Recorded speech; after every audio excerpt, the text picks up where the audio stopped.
Hello and welcome back to our Literary Channel's UGC NET Literature Concept Series. I'm Kannan Prasad and today we are exploring another essential literary device that has appeared in previous UGC NET exams. Today's term is synesthesia.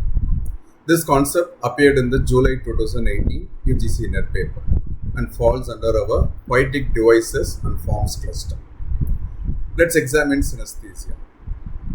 The word comes from the Greek syn meaning together and aesthesis meaning sensation or perception. While synesthetic expressions have appeared throughout literary history, synesthesia became particularly significant during the Romantic period and reached its peak usage during the late 19th and early 20th centuries, especially in symbolist poetry. The term was first used in a medical context in the early 18th century to describe a neurological condition. As a deliberate literary device, synesthesia gained prominence with Romantic poets like Keats, but was most fully developed by French symbolist poets like Baudelaire and Rimbaud in the mid to late 19th century. Arthur Rimbaud's sonnet Vowels, published in the year 1871, which assigns colors to vowel sounds, is considered a landmark text in synesthetic poetry.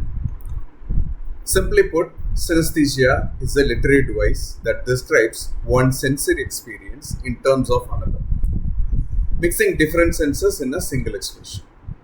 There are some key features of synesthesia, which include blending or crossing of sensory perceptions, describing sounds as colors, tastes as textures, etc., creating vivid, unusual sensory imagery, evoking multidimensional sensory experiences, breaking conventional sensory boundaries to create new perceptions.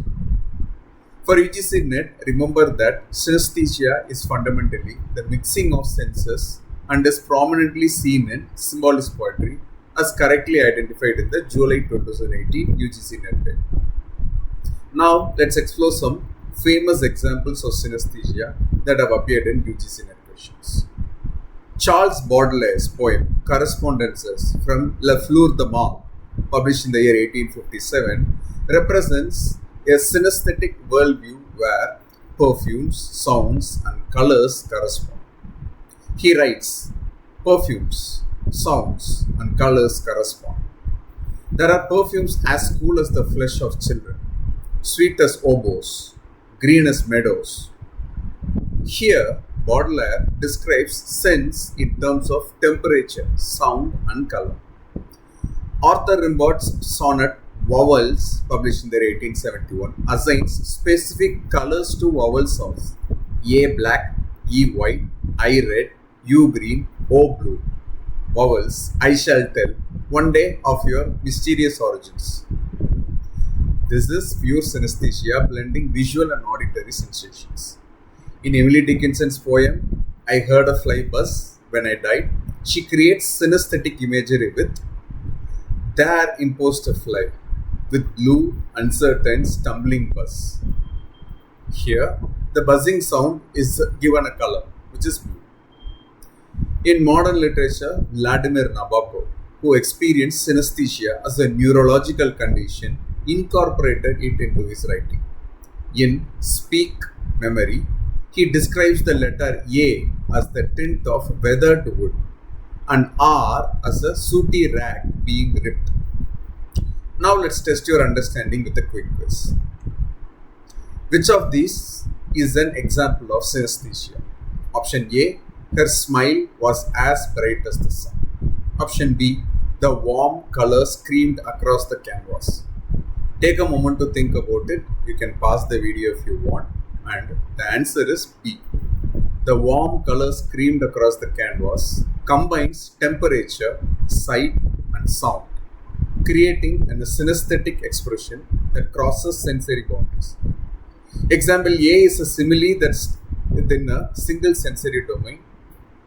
Remember, synesthesia is a poetic device that mixes sensory experiences describing one sense in terms of another.